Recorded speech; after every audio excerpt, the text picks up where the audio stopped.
카메라를 봐야 되는데 그래도 오신 성도님들을 보게 됩니다.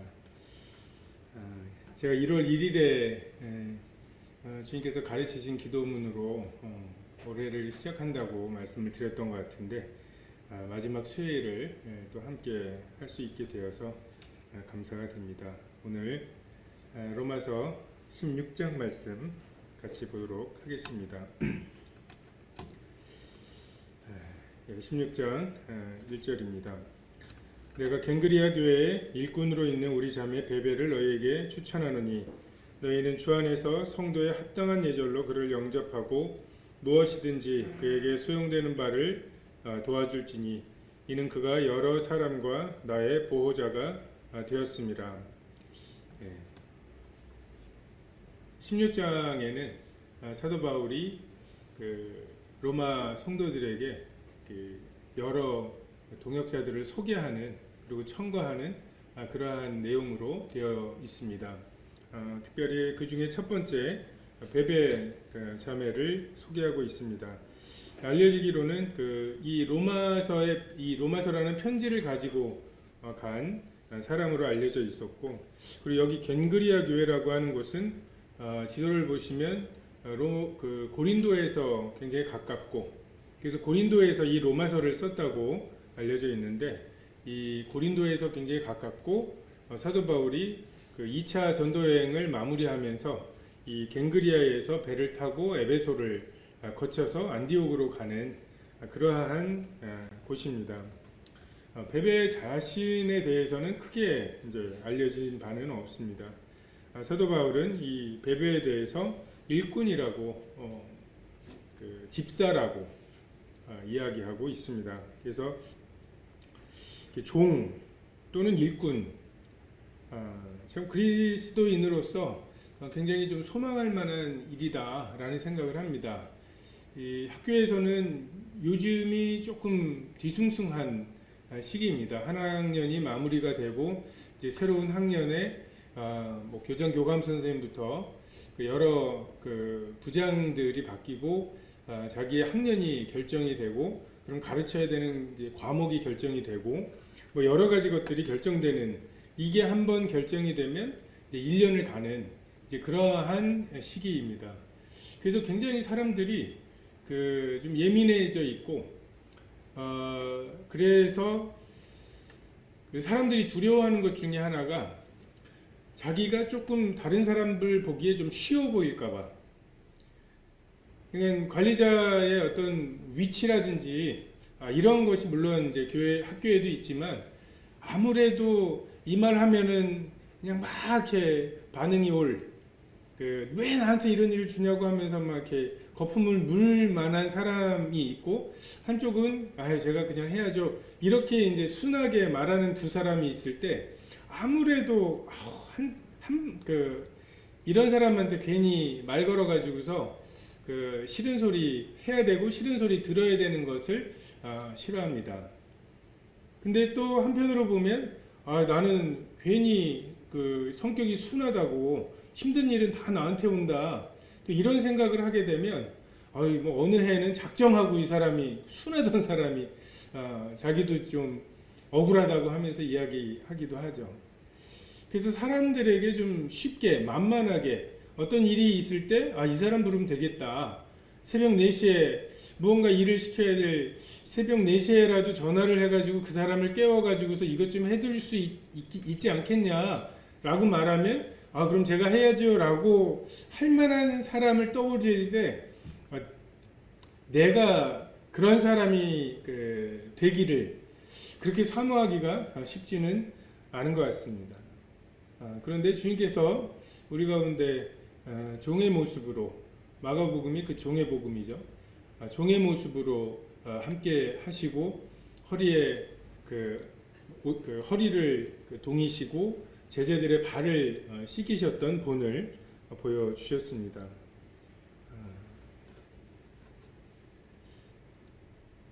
명령한 것을 그냥 어쨌든 안 한 건 아니에요, 이런 식으로 순종하는 종들이 있죠. 다윗에게도 요압이 그랬죠. 정말 그만한 싸움꾼이 없었고, 정말 그 다윗에게 있어서 없어서는 안 되는 사람이었지만 다윗의 마음을 헤아리지는 않는, 자기가 복수하고 싶은 거는 복수를 하고 그 압살롬을 따르진 않았지만 또 아도니아를 따르게 되는 그러한 그 종들이 아니라 정말 그냥 함께하면서 그 주인의 이 마음을 읽고 그렇게 순종하는, 마치 예수님과 성부 성자 성령께서 하시는 동역처럼 아버지가 아들에게 아버지로서의 권위를 가지고서 네가 가서 그 대속을 해라 라고 말씀하실 수 없었고, 오로지 아들이 그 아버지 마음에 있는 이 세상에 대한 사랑, 멸망치 않고 영생을 얻게 하시려는 그 아버지의 사랑을 읽으시고 헤아리시고 그렇게 해서 제가 가겠습니다 라고 말하는 이러한 종, 이것이 종이고 일꾼이라는 생각이 듭니다. 사도 바울은 그러한 종으로 자신을 소개하고 이 첫 번째 로마 교회에 천거하는 일꾼으로, 그 사람으로 그 일꾼이라고 표현을 합니다. 6절 2절에 보면 그 합당한 예절이라고 나오죠. 이 합당한 예절이 뭐냐라고 하는 것을 그 따지기 시작하면 어려움이 있습니다.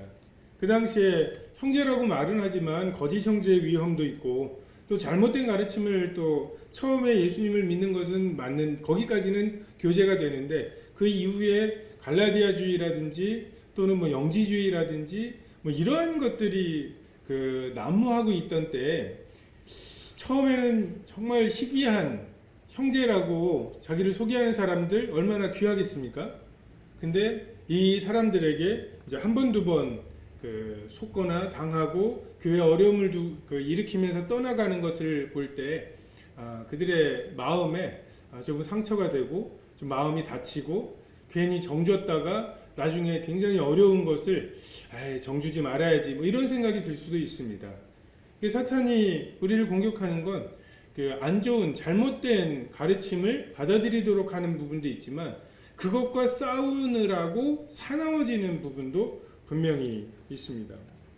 사도 바울은 여기에 그냥 합당한 예절, 그리고 성도들도 이 로마서를 읽으면서 합당한 예절이라고 했다라고 하면 이제 그것으로 충분한, 무엇이 합당한지를 법으로 정해놓고 따르는 것이 아니라 정말 그 외로운 중에 그 하나님을 섬기고 그러한 중에 그 베베를 보는 순간 감동이 있고, 정말 베베가 가지고 온 이 로마서를 읽으면서 정말 그들의 잘못이 드러나고 그것 때문에 깨우쳐지기도 하고 그것 때문에 돌이키기도 하고 이렇게 되고, 정말 베베에 대한 사랑이 생기고 안타까움이 있고, 정말 그가 무엇을 필요로 할지 이런 부분들에 대해 관심이 생기고, 오늘 잘 곳은 있는지, 얼마나 머물 곳인지, 그리고 그 사람하고 그냥 교제하고 싶은, 그래서 그 고린도 교회는 지금 어때요? 다른 곳은 어때요?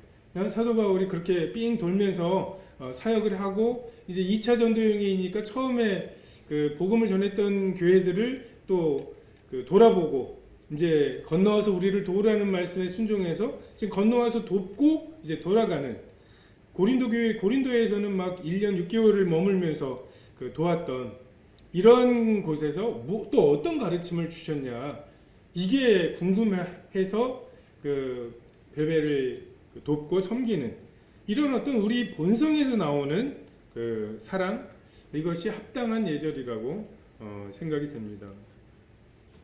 그래서 정말 우리가 얼마나 외로우냐에 따라서 성도 섬기는 법이 좀 다른 것 같습니다. 저희가 성도들이 그 많고 그리고 또래들도 좀 있고 하다 보니까 그 외부에서 오신 분들이 나중에 하는 소리가 서대문교회가 굉장히 이렇게 끼리끼리 똘똘 뭉쳐 있어서 끼어들기 어려울 때가 있다고 얘기를 하는 경우들이 많아요. 그러니까 그 밀어내는 건 아닌데 워낙에 치열하게, 그리고 오랜 동안 쌓아온 추억과 기억 뭐 이런 공유하고 있는 것들이 있기 때문에 그냥 A 하면 딱 B 하고 알아듣는 관계 속에서 막 얘기를 할 때 A가 뭐예요? 라고 물어보기는 어려운, 그래서 조금 소외감을 느끼는 경우들이 있는 것 같습니다. 그래서 우리의 그 성도들에 대한 사랑은 어떻게 보면 우리의 외로움의 정도가 아닌가. 우리가 얼마나 외로우냐에 따라서 저도 군대에 있을 때 그 부모님이 오셔서 면회를 해서 외박은 나갔는데 부모님은 이제 가셔야 되고 저는 이제 위수 지역이 있어가지고 서울까지는 가지 못할 때 춘천교회 어떤 그 형제 자매님 댁에서 머물렀는데 처음 뵙는 분인데 저도 군대에 있으면서 그 외로웠고 이제 그분도 뭔가 교제가 그리우셔서 정말 그냥 처음 만났는데 나이 차이도 꽤 되는 그런 사이였는데도 굉장히 깊은 교제를 밤늦게까지 했던 그런 기억이 납니다. 3절에 너희는 그리스도 예수 안에서 나의 동역자인 브리스가와 아굴라에게 문안하라. 그들은 내 목숨을 위하여 자기들의 목까지도 내놓았나니 나뿐 아니라 이방인의 모든 교회도 그들에게 감사하느니라. 또 저희 집에 있는 교회에도 문안하라. 내가 사랑하는 에베네도에게 문안하라. 그는 아시아에서 그리스도께 처음 맺은 열매니라. 브리스길라와 아굴라, 이 사람들은 사도행전에도 나오죠. 고린도 지역의 사람이고 로마에서 쫓겨나서 아예 그곳에 이제 정착한 사람인 것 같습니다. 그래서 로마에서 쫓겨났다가 다시 돌아왔던 사람들과의 어떤 동질감도 있을 거고요. 로마에서 사도 바울이 이제 복음을 전하다가 요한의 침례에 머물러 있는 아볼로에게 이제 복음을 전했을 때 브리스길라와 아굴라가 하나님의 도를 더 자세히 설명해서 정말 아볼로가 어떤 일꾼이 되도록 도왔던 그런 부부로 알려져 있습니다. 특별히 여기 사도 바울은 그들을 동역자로 소개하고 있습니다. 이제 청년 때에도 캠프를 가면 이제 이제 구도자들하고 1대1로 매치를 해주곤 하는데 이틀째 되던 날 이 구도자가 자기 믿었다고 말을 하면 그 순간부터 저는 그 다음에 뭘 해야 되는지가 막막한. 그래서 저는 구도자라고 말하거나 아니면 막 이렇게 논쟁하려는 구도자하고는 굉장히 할 말이 많은데 저 믿겠다고 순순히 받아들여서 이제 구원 받았다고 말하고 나면 일단 이제 뭘 가르쳐야 되지라고 하는 생각이 듭니다. 근데 또 다른 분하고 얘기해 보면 자기는 안 믿어진다는 사람하고는 할 얘기가 없고 이제 믿어졌다고 말하는 사람한테는 할 얘기가 많다고. 그래서 은사가 굉장히 좀 다양하고 다른 것 같습니다. 그래서 캠프에 데려오는 은사가 있는 분이 있는 것 같고요. 그리고 거기 데려오면 이제 복음을 전해줄 수 있는 분이 있고 또 돌아보는. 그래서 어렵게 연결이 돼서 교회에 쭈뼛쭈뼛 나왔는데 그런 사람들을 잘 돕는 이런 사람들이 하나가 되어서 정말 한 생명이 주님께로 나오게 되는 경우들을 많이 보게 됩니다. 하나님께서는 모든 은사를 한 사람에게 주지는 않으신 것 같습니다. 정말 한 사람에게 몇 가지의 은사가 있고 나머지는 다른 사람의 은사에 도움을 받아야 할 필요가 있습니다. 그래서 교회에서는 자기의 은사에 따른 사역도 중요하지만 그 다양한 사역을 가진 사람들끼리의 동역도 굉장히 중요합니다. 그래서 이것은 교회의 어떤 일들은 기술보다는 그 사람 그거 지금 회사에서도 하는 일이 그거고 해가지고서 뭐 조직을 하는 일이라든지 굉장히 잘하는 일들을 교회에 이렇게 도입을 하려고 보면 굉장히 삐걱거리는 모습들을 많이 보게 됩니다. 그래서 교회에서는 이 기술보다는 인격이 필요하고 또 어떤 방법보다는 이 하나됨이 시간이 필요합니다. 그래서 어떻게 하면 동역을 할 수 있을까? 나 혼자서는 완전하지 않다라고 하는 것에 대한 자각이 필요한 것 같습니다. 내가 모든 걸 다 알고 있다라고 생각할 때에는 동역이 잘 안 됩니다. 동역을 해야 되는 상황, 이 동역이라고 하는 거는 자기 지분을 내놓는 거죠. 이걸 내가 결정할 수 있는데 이것에 대해서 어떻게 생각하세요? 라고 묻는 것이죠. 그리고 그렇게 물었으면 묻기 전에는 내 맘대로 해도 몰랐다고 말할 수 있지만 묻고 나면은 그 사람이 이렇게 말한 것을 감안해야 하는, 어떻게 보면 모험을 해야 되는, 내가 원래 계획했던 것과 다른 방향으로 갈 수도 있는 이것을 염두에 둔 것이 동역입니다. 그래서 내가 나보다 남을 낮게 여기는, 이거는 저 사람이 나을 텐데 라고 하는 부분들은 쉽게 동역이 됩니다. 제가 몇 번 교회 수리하거나 이러면서 지금 뭐 3층에도 바닥을 했고 2층도 바닥을 저희가 했죠. 그때마다 김웅덕 형제님께서 뭔가 갖고 와가지고서 말씀을 하시는데 여럿이 같이 말할 때 보면은 이거 김웅덕 형제님이 얘기하신 것들은 조금 이거는 조금 어두울 것 같고 밝을 것 같고 막 안 어울릴 것 같고 그래요.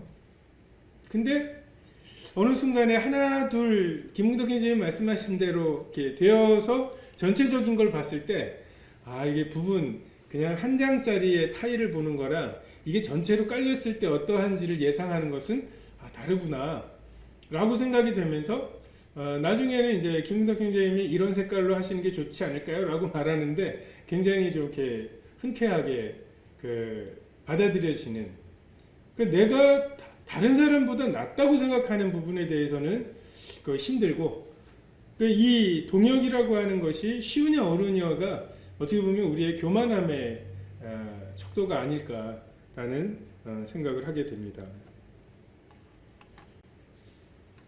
이 브리스길라와 아굴라는 목숨을, 사도 바울의 목숨을 위하여 자기들의 목을 내놓았다고 이야기합니다. 이 브리스길라와 아굴라는 사도 바울과 고린도 지역에서 사역을 하면서 텐트를 같이 만드는, 장막 짓는 일을 같이 했던 좀 더 친밀한 사람들이었죠. 신앙은 어쨌든 모험을 하는 것이다 라는 생각을 하게 됩니다. 내게 이득이 아닌 내게 이득이 되는 것을 포기하고 교회나 성도들, 구도자들의 이득이 되는 것을 위해서 내 목을 내놓는 일이다. 그리고 사람들의 칭찬을 포기하고 비난을 받는 일이고, 그냥 사도 바울이 죽으려고 쭉 가거나 잡혀가거나 사람들에게 비난을 받고 할 때 나 이 사람 안다고 막 자기들끼리 막 한 통속이 돼가지고 막 이 사도 바울과 사도 바울이 전하는 복음에 대해서 이러고 저러고 얘기하는데 저 그 사람 알아요 라고 하는 사람 한 사람만 있어도 굉장히 껄끄러워지죠. 죽으면 죽고 잘리면 잘리리라, 이러한 마음으로 목포교회에 갔을 때에도 거기 있는 장로님 중에 한 분이 이 낚시점을 좀 크게 하시는데 이 주일날 이제 문을 닫잖아요. 근데 주일날 그런 가게가 주일날 문을 닫는다는 거는 아예 장사를 안 하겠다는, 거의 그날 장사가 되는 건데 그날 문을 닫으면 어떻게 하냐. 근데 이제 그것을 모험을 하시는 거죠. 그래서 궁금해서 어떻게 됐냐고 물어보니까 월요일날 그렇게 이 목사님들하고 집사님들이 많이 오신다고, 주일날 문 닫는 가게 조금 교회 다니는 곳이고 해가지고서 목사님들이나 이런 단골들이 되게 많이 생겼다고 또 주님이 그렇게 인도하셨다고 말씀을 하시더라고요. 16장 5절에 보면 저의 집에 있는 교회에게 문안하라. 교회는 불러낸 무리들이죠. 건물이 아닌. 그래서 이 불러낸 무리들이 특별히 브리스길라와 아굴라의 가정에서 모임을 가졌던 것을 보게 됩니다. 그래서 우리가 우리 자신에 대해서 모임이라고 표현할 때가 많죠. 모임의 날이라고 말하는, 이것이 이 불러낸 무리들, 불러낸 모임이라고 하는 의미를 좀 분명하게 하기 위해 그렇게 스스로 이야기합니다. 그래서 이곳은 예배를 드리는 곳이어서 예배당이라고 이야기를 하죠. 근데 이제 지금은 이제 교회와 건물로서의 교회와 어쨌든 외부 사람들하고 말할 때 이제 그들의 의미로 전달을 하기 위해서 교회라는 명칭을 쓰기도 합니다. 하지만 교회가 뭐냐? 정말 이 건물이 아니라 이 불러낸 무리들, 성도들이라고 하는 것을 아는 것은 굉장히 많은 차이를 나타내게 됩니다. 영접할 때 어떻게 영접할 거냐? 믿었는지 안 믿었는지를 봐야 되죠. 그리고 인도자를 세울 때 어떻게 인도자를 세울 거고, 교회의 다양한 조직이나 봉사를 어떻게 할 것이냐, 그리고 교회에 모이는 형식, 만찬 예배와 또 말씀과 또 여러 성도들이 그 말씀을 나누는 것들을 프로그램에 넣는 이러한 방식들이 교회가 무엇이냐의 인식에 따라서 달라질 수 있습니다. 6절에 너희를 위해 많이 수고한 마리아에게 문안하라고. 얼마나 수고를 했을지, 어떻게 얼마나 수고를 하면 많이 수고한 마리아라고 소개를 할까요? 정말 우리는 헛된 수고를 하는 사람들이었죠. 수고하고 무거운 짐을 지고 가는 자들이었죠.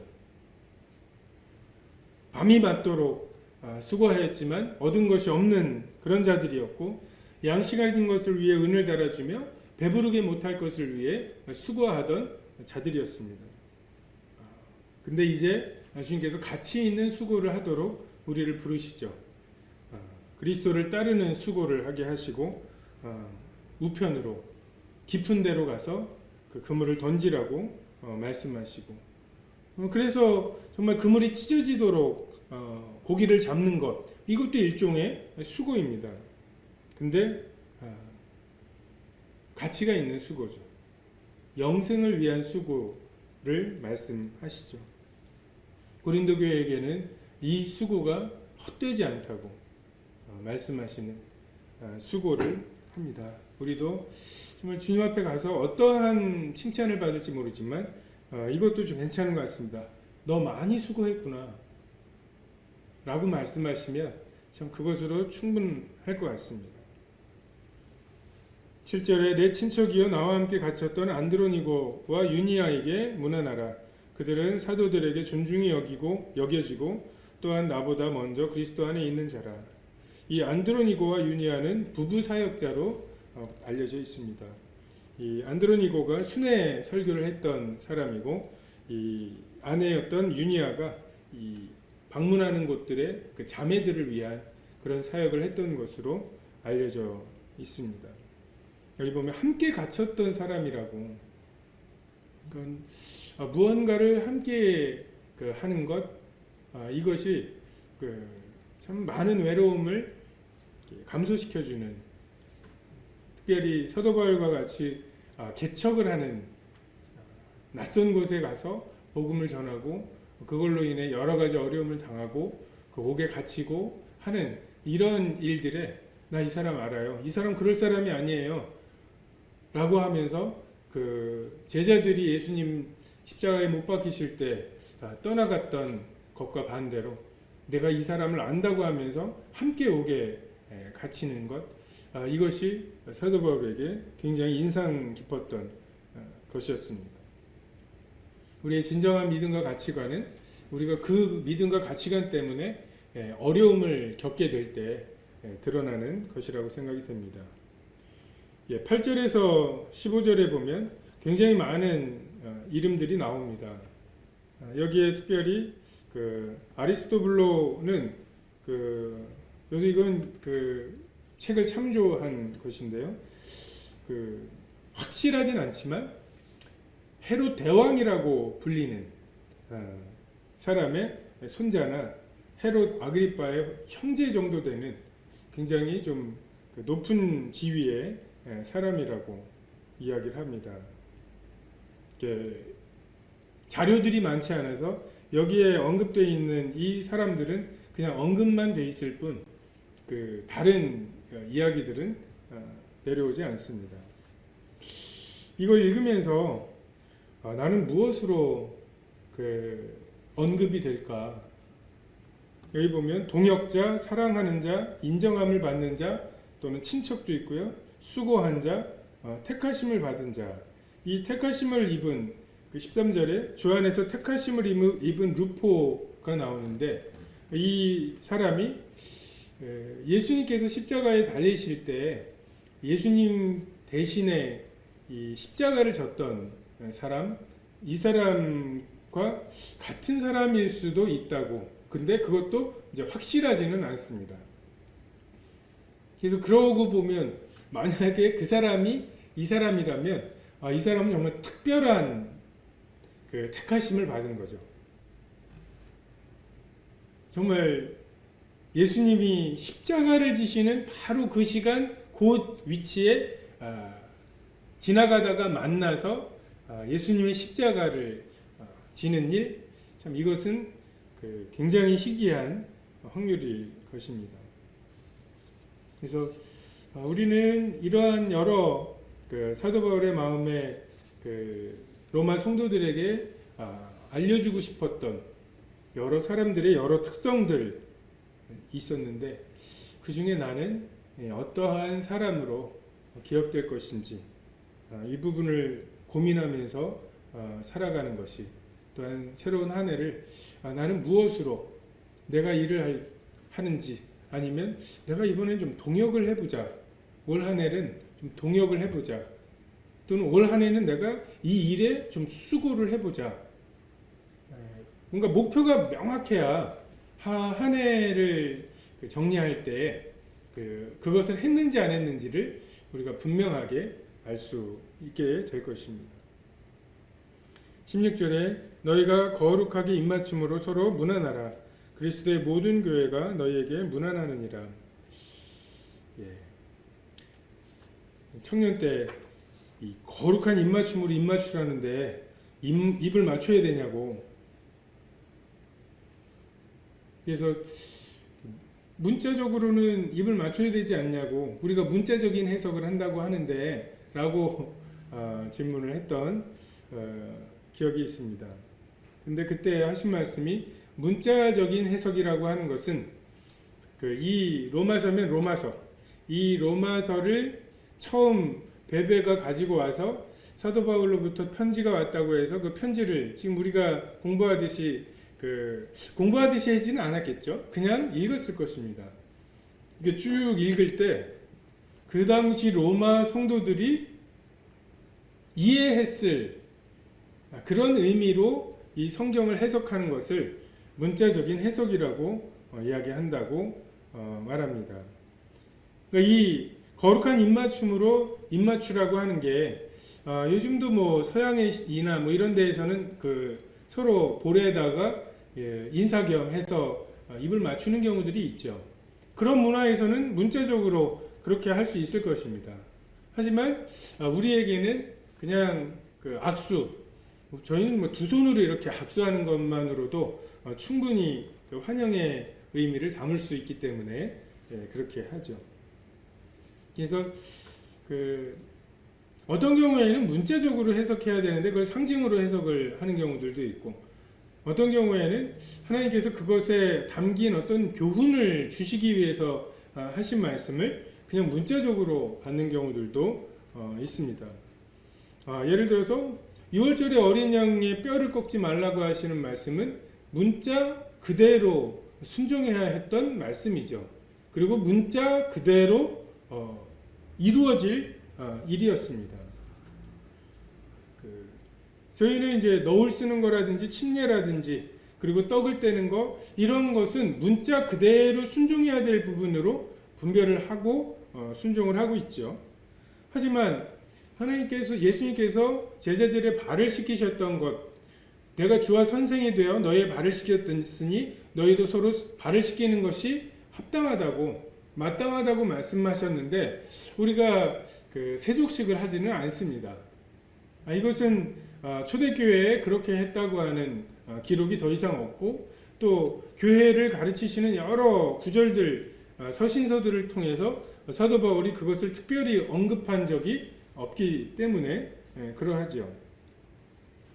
따은 머리로 하지 말라, 이 말씀을 우리는 그 당시에 사치스럽게 머리를 꾸미는 이러한 것으로 받아서 사치하게 하지 말라는 말씀으로 받고 순종할 뿐이지 머리를 닦는 것을 금하는 거나 이런 의미로 받지는 않습니다. 근데 반면에 주님의 재림, 이것은 많은 곳에서 무천년이나 또는 후천년주의처럼 그냥 주님의 재림이라고 하는 건 예를 들어서 기독교인 대통령이 또는 기독교인인 그 국회의원들이 많아지고 그래서 기독교적인 사고방식 또는 기독교적인 그 법 이런 것들이 점점점 퍼져나가서 그 하나님의 이 다스리심이 예수님의 가르치심에 따르는 그런 다스림이 점점 영역을 넓혀가는 거다. 이런 의미로, 그러니까 상징적인 의미로 그 천년왕국이나 예수님의 재림을 보는 경우들도 있습니다. 하지만 2000년 전에 예수님이 이 땅에 육신을 입고 오시는 것이 문자 그대로 이루어졌던 것처럼 우리는 장차 예수님이 다시 재림하실 것과 그분이 이 땅에 그 실제적으로 통치하실 것을 문자 그대로 믿는 것이죠. 20세기 초만 해도 1900년대 초만 해도 이스라엘의 회복이라고 하는 것은 굉장히 상징적인 것이었습니다. 다니엘서에 나오는 그런 신상의 그 모습들 이런 것들도 그냥 여러 상징 중에 하나, 여기 맞추면 여기 맞고 저기 맞추면 저기 맞는 이런 상징이고 그 계시록은 그래서 상징으로밖에는 풀 수 없는 것이라고 생각을 했죠.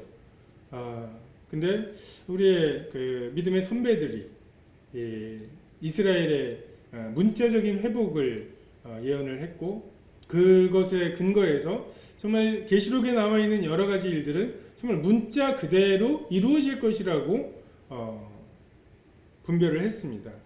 그러다가 1948년 그 이스라엘이 정말 그 2차 대전 중에 600만이라는 사람, 정말 600만이 죽었는데 그 나머지 사람들이 모여서 그 주위에 그 극심한 반대에도 불구하고 오히려 전쟁을 하면 할수록 영토가 더 넓어지는 이러한 모습으로 그냥 가까스로 그 국가라고 하는 어떤 명목이 세워지는 것이 아니라 그냥 이 이스라엘이 세워지고 든든히 세워져 가는 것을 보면서 우리가 예언을 상징적으로 그렇게 해석하는 게 아니구나 라고 하는 것이 드러났고 그래서 지금 어떤 기독교의 근본주의라고 말하죠.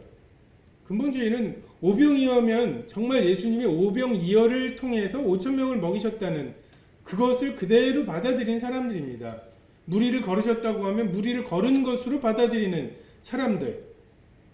그냥 오병이어를 어떤 어린아이가 예수님 드시라고 다들 도시락 조금씩 싸왔을 텐데 이걸 내놓으면 뺏길까봐 머뭇거리고 있는데 어떤 어린아이가 자기의 그 오병이어의 도시락을 예수님께 드리니까 사람들이 찔려서 자기 도시락을 내놓고 안 갖고 온 사람들하고 나눠 먹기 시작했다.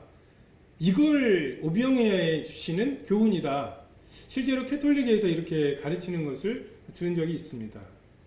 그 오병이어와 기적을 믿지 않는 거죠. 근데 우리는 그런 부분들에 대해서 하나님이 능치 못하심이 없다. 그것을 왜 못 믿을 만한 것으로 볼 이유가 없고 예수님의 다시 오심도 그러하다고 보는 것입니다. 그래서 참 이게 어떤 부분은 굉장히 그 상징적으로 풀어야 되는 걸 문자 그대로 풀어서 신천지 같이 그 뭐 장막이 열리고 장막 성전이 세워지고 그 증인들이 벌써 도래했고 뭐 이렇게 이제 가르치는 그 오류와 그렇게 신비적이고 기적적인 게 어딨어 라고 하면서 그냥 결국 착하게 살라는 소리지 라고 하는 양극단이죠. 그래서 그 유대인은 표적을 구하고 헬라인은 지혜를 구하는 이 양극단 사이에서 우리가 어떻게 말씀을 잘 분별할 수 있을까를 이렇게 보면 십자가에 못 박히신 예수 그리스도라고 하는 이러한 그 그물을 통해서 잘못된 것들을 걸러내고, 정말 이것이 우리에게 결국 요구하는 게 뭐냐, 정말 예수님이 십자가에 달려 돌아가셨듯이 우리도 그 십자가를 지고 예수님을 따라가라는 교훈이냐 라고 하는 것으로 분별을 하면 굉장히 많은 그 헷갈려 보이는 것들이 정리가 될 것이라고 생각이 됩니다. 17, 18절입니다. 형제들아 내가 너희를 권하노니 17절, 18절을 내가 너희를 권하노니 너희가 배운 교훈을 거슬러 분쟁을 일으키거나 거치게 하는 자들을 살피고 그들에게서 떠나라. 이 같은 자들은 우리 주 그리스도를 섬기지 아니하고 다만 자기들의 배만 섬기나니 교활한 말과 아첨하는 말로 순진한 자들의 마음을 미혹하느니라. 교훈을 거스르는 것, 반대로 우리가 추구해야 되는 것은 같은 교훈을 갖는 것입니다. 정확한 교리를 전달하는 것은 굉장히 중요한 일입니다. 그것이 우리의 하나됨의 뼈대가 됩니다. 지식을 가지고 지식을 아는, 그러니까 아는 만큼 믿은 것처럼 성숙한 것처럼 착각하는 이러한 사람들, 그래서 잘 아는 것으로 교회를 세우기보다는 교회를 무너뜨리는 경우들을 우리가 종종 보게 됩니다. 인격이 갖추어지지 않은 상태에서 지식으로 사람들을 정죄하고 판단하는, 그래서 정말 7살짜리, 8살짜리도 분별력이 있는 이게 옳고 이게 그르다고 하는 것에 거품을 물지만 정말 그 위에 믿음의 덕의 지식의 인내와 형제 우애와 사랑을 더하지는 못한, 어떻게 하면 그 아기를 정확하게 반으로 자를지에 대해서 아주 능숙하게 말할 수 있지만 정말 그 아이를 긍휼히 여기는 마음은 없는, 그래서 지식에 대해서 이제 지식하다가 그런 이제 오류에 빠지는 사람들 때문에 이제 지식의 반대, 사랑하면 되지, 사람이 순하고 그냥 성품이 되면 되는 거요 하면서 지식을 또 무시하는, 근데 하나님의 말씀이 정확하게 들어가지 않은 상태에서 나오는 그런 순박함이나 아니면 뭐 이렇게 사랑이나 이런 것들도 허상입니다. 자기의 의로움이고 그냥 그 사람이 타고나서 그런 것일지는 몰라도 그것이 하나님께서 그에게 얻으시고자 하는 그러한 열매는 아닐 수 있습니다. 분쟁과 거치는 것, 우리는 거의 모든 면에 있어서 다르죠. 정말 둘도 같은 사람이 없습니다.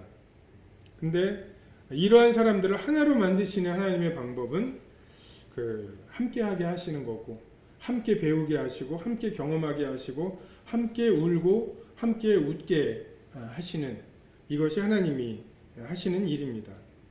그래서 함께 시간을 보내고 서로 사랑하고 부딪히기도 하고 다시 화해하기도 하고 그러면서 하나가 되어 가죠.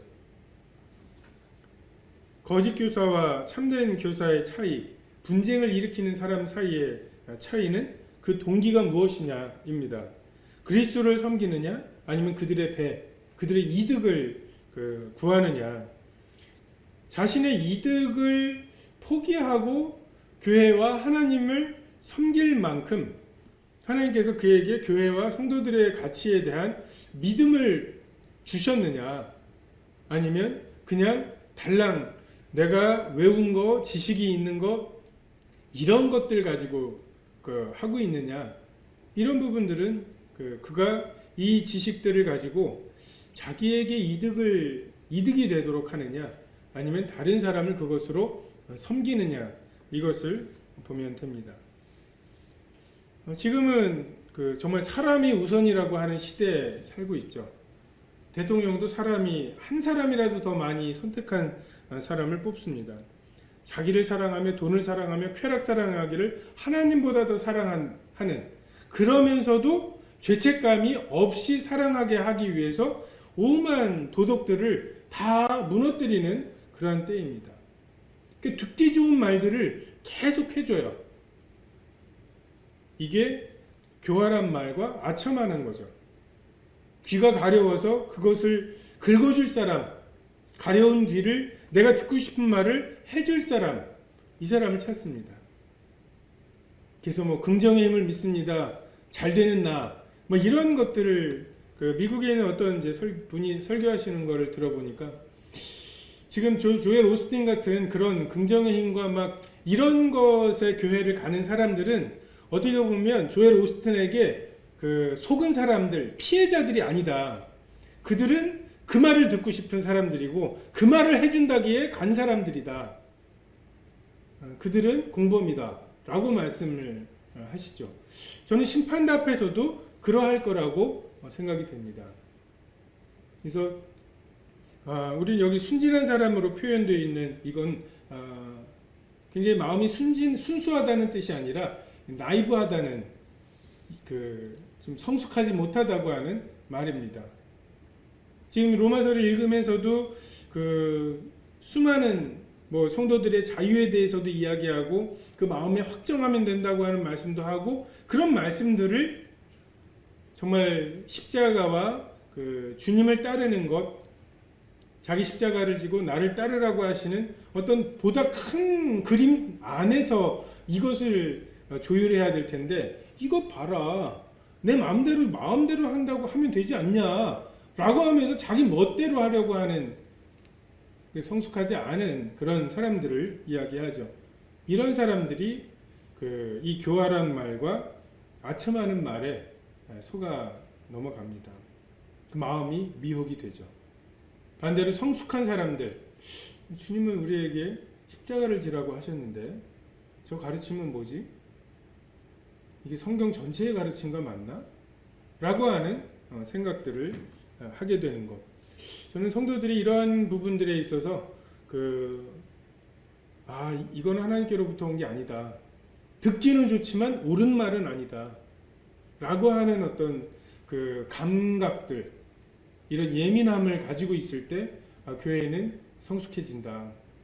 코로나가 이렇게 극성이지만 60% 정도만 면역을 가지면 이제 코로나가 뭐 아예 없어지진 않아도 이렇게 막 폭발적으로 진행되지는 않는다고 하잖아요. 마찬가지로 이 성도들 가운데 물론 미성숙한 성도들이 있죠. 근데 성숙한 성도들이 그 미성숙한 성도들이나 아니면 어떤 사람이 와서 그 교활한 말과 이 미혹의 말, 아첨하는 말을 할 때 저건 아니다 라고 그 마음을 감각을 가지고 있으면 그러한 가르침들이 그 세력을 얻기는 어려울 것이라고 생각이 됩니다. 19절에 너희 순종함이 모든 사람에게 들리는지라 그러므로 내가 너희로 말미암아 기뻐하노니 너희가 선한 데에 지혜롭고 악한 데에 미련하기를 원하노라. 순종의 소문. 데살로니가 성도들에게는 믿음과 소망과 사랑의 그 소문들이 있었죠. 서대문 교회는 제가 나가서 보면 애 많이 낳기로 그 소문이 있고 복음 중 캠프를 강사님이 오셔서 5번의 말씀을 복음으로만 한다. 이것도 굉장히 좀 신기하더라고요.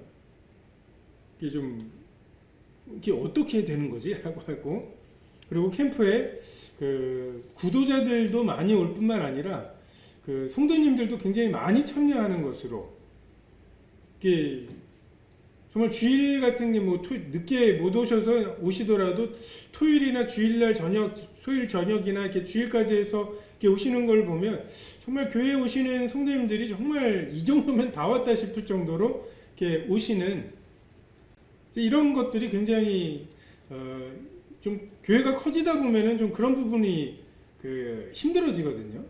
근데 그런 부분들에 있어서 좋은 소문이 있습니다. 우리 어떤 소문으로 정말 너희의 순종함이 모든 사람에게 들리는지라 참 명예로울 것 같아요. 로마 성도들을 주님 나라에 가서 봤을 때 주님 나라에 동시대에 살았던 사람들은 이 사람들은 순종하는 사람들이라고 말씀이 막 헷갈리기도 하고 이방인과 유대인에 대한 교리도 조금 삐걱대고 하긴 하지만 어쨌든 이 사람들은 이거다 싶으면은 그냥 하는, 로마 황제가 뭐라고 하든지 그냥 그대로 하는 사람들이라고, 독종들이요 하면서, 그런 이제 어떤 훈장 같은 이러한 것들이 서대문 교회도 있었으면 좋겠습니다. 저의 소원은 좀 촌스럽게 사랑하는, 그러니까 막 굉장히 막그 서울 한복판에 이 홍대 거리에 있으면서도 성도들의 이 서로 사랑하고 막 하는 모습들은 그냥 좀 그 시골스럽고 촌스럽고, 이런 거 좋아하지 않아? 하면서 그냥 막 호박 같은 거 갖다 주고 막 이러는 그런 인심들, 이러한 것이 서대문 교회의 소문이었으면 어떨까라는 생각이 듭니다. 평강의 하나님께서 속히 사탄을 너희 발 아래 상하게 하시리라. 우리 주 예수의 은혜가 너희에게 있을지어다. 창세기 3장 15절에 여자의 후손이 뱀의 머리를 상하게 할 거라는 말씀이 1차적으로 2000년 전 십자가에서 뱀의 좀 사탄은 예수님을 물었다고 생각했지만 예수님의 발꿈치를 상하게 했을 뿐이고, 그로 인해서 사탄의 권세, 죽음의 권세가 아무것도 아닌, 이제 사탄이 너 죽어 라고 말하는데 죽기를 두려움으로 일생애며 종로를 타던 사람들이 죽여봐 라고 하면서 이제 더 이상 세상이 감당치 못할 사람이 되게 하셨죠. 근데 장차 이것도 하나님이 그 말씀 문자 그대로 사탄을 우리의 발 아래서 상하게 하실 것입니다. 주님께서 개선장군으로 개선을 하실 때 그 정복한 곳에 이 노력한 것들을 이끌고 가신다고 하시죠. 에베소서에 사탄이 거기에 끌려 오면서 정말 예수님이 정복한 그 머리를 상하게 하신 그 사탄이 구경거리가 될 것입니다. 나의 형제 디모데와 누기오와 야손과 소시바더가 너희에게 문안하느니라. 이 편지를 기록하는 나 더디오도 주 안에서 너희에게 문안하노라. 루기오로 그 안디옥 교회에 있었던 선지자와 교사 중에 한 명으로 기록이 되어 있고, 구레네 사람으로 성경에 기록이 되어 있습니다. 소시바더는 소바더라는 이름으로 베레아 사람 브로의 아들 소바더로, 그래서 에베소에서 소요 사태 이후에 아시아를 거쳐서 예루살렘에 돌아가려고 하는 때 사도 바울과 동행했던 인물로 사도행전에 기록이 되어 있습니다. 그리고 야손은 그 데살로니가 가장 핍박이 심했던 곳이었죠. 사도행전 17장에 보면 그 유대인들이 막 사람들이 믿고 하니까 유대인들이 시기하여 불량한 사람들을 데리고 야손의 집에 침입하였다고, 그리고 그들을 사도 바울 일행을 끌어내려고 했지만 발견하지 못하고 야손과 형제들을 끌고 읍장들 앞에 가서 소리질러 이르되 천하를 어지럽게 하던 이 사람들이 여기도 이르렀다고 하면서 그들을 송사하고, 그들이 옥에 갇혔다가 보석금을 내고 풀려나는 이러한 인물로 야손이 있습니다. 그리고 나와 온 교회를 돌보아주는 가이오도 너희에게 문안하고, 이 성의 재무관 에라스도와 형제 구아도도 너희에게 문안하느니라. 그래서 이 에라스도에 대해서도 자기를 돕는 사람 중에 디모데와 에라스도 두 사람을 마게도냐로 보내었다고 하는 기록과, 또 디모데 후서에도 에라스도는 고린도에 머물렀고 드로비모는 병들므로 밀레도에 두었다고, 실제로 고고학에 발견해 보면 에라스도가 자기 비용으로 이 도로를 포장한 이런 기록들이 있는, 그래서 굉장히 좀 높은, 고린도 지역에 굉장히 높은 사람으로 알려져 있습니다. 24절에 나의 복음과 예수 그리스도를 전파함은 영세전부터 감추었다가 이제는 나타난 바 되었으며, 영원하신 하나님의 명을 따라 선지자들의 글로 말미암아 모든 민족이 믿어 순종하게 하시려고 알게 하신 바 그 신비의 계시를 따라 된 것이니, 이 복음으로 너희를 능히 경고하게 하실 지혜로우신 하나님께 예수 그리스도로 말미암아 영광이 세세무궁하도록 있을지어다. 어디 보면 로마서를 정리하는 그러한 말씀이죠. 이방인의 충만한 수가 차기까지 감추어졌던 것.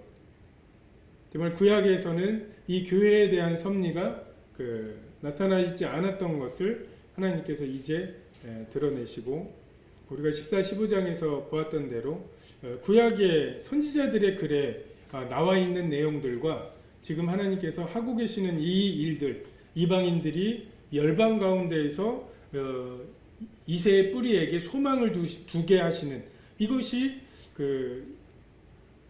하나님의 계시뿐만 아니라 이 구약의 선지자들의 글과 배치되는 것이 아니라고 하는 것을 다시 한번 이야기하고 있습니다. 이때나 지금이나 사람들은 복음을 어리석다고 말하고 부활을 이야기하면 조롱합니다. 들을 가치도 없다고 말을 합니다. 우리가 이 시대가 너무 힘든 것처럼 많이들 생각을 하죠. 근데 언제나 자기 숙제는 힘이 듭니다. 자기 시대는 힘이 들죠. 근데 정말 지금 어른들 80년대에는 쉬웠을까? 정말 예수님을 믿는다는 것 때문에 제사만 안 지내도 완전 호로자식 취급을 당하는 그때, 지금 이렇게 커피 권하듯이 담배를 권하던 시대, 그냥 공무원들 그냥 뒷돈 받는 것까지 감안해서 월급을 책정하던, 그래서 정말 정직하게 월급만으로는 정말 살기 힘든 그랬던 시대. 이때는 정말 쉬웠을까? 아닌 것 같습니다. 다만 지혜로우신 하나님과 예수 그리스도, 이분이 우리의 신앙의 기초이시고 이 복음으로 너희를 능히 견고하게 하실 분이라는 것, 다른 것이 아니라 이 투박해 보이는, 내가 이 복음을 부끄러워하지 아니하노니 이 복음은 모든 믿는 자에게 구원을 주시는 하나님의 능력이 됨이라. 첫째는 유대인에게요 또한 헬라인에게로다. 이것이 맞나? 정말 이 부끄럽지 않은 복음으로 우리를 견고케 하실 수 있나? 다시 율법으로 돌아가서 예전에 해왔던 그런 방식으로 돌아가지 않고도 예수님이 내 죄를 위해서 십자가에 달려 돌아가셨다 라고 하는 복음, 그리고 나도 그 예수 그리스도를 좇아서 살면 된다. 이제 이 일은 어떻게 해야 되죠? 라고 물을 때 예수를 깊이 생각하면, 예수님은 어떻게 하셨을지 이것을 생각하면 충분할 뿐만 아니라 여기 말씀대로 견고하게 될 거다. 왜?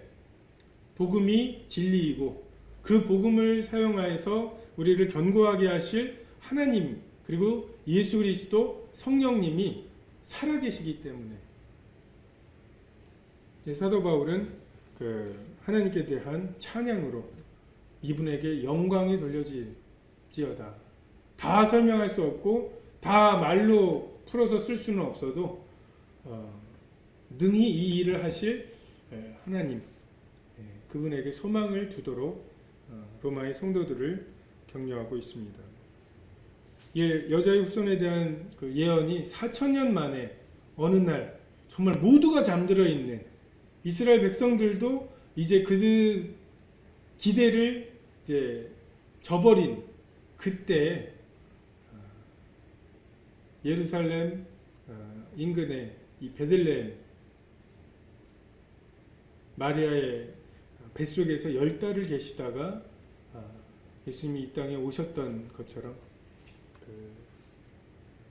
올라가심을 본 그대로 주님이 오신다고 하는 이 약속을 우리가 붙잡고, 정말 로마의 성도들, 그들이 닥쳤던 여러 어려움들, 내부적인 어려움, 외부의 어려움들을 이 복음으로 충분히 이겨내고 오히려 견고하게 되었던 것처럼 우리도 이 시대에 정말 이 2020년 코로나밖에 생각이 안 날 것 같아요. 근데 이 2020년을 지나고 이 또한 지나갈 것입니다. 코로나가 영원하지는 않겠죠. 그래서 우리가 이것에 대한 복음에 대한 새로운 소망을 다지고 한 해를 잘 마무리하시고 내일 모레 새로운 한 해의 시작을 하시면서 여기에 나와 있는 여러 성도들의 그 성품 하나 정도를 그 목표로 계획을 세우시면 의미가 있을 거라고 생각이 됩니다. 기도하시겠습니다.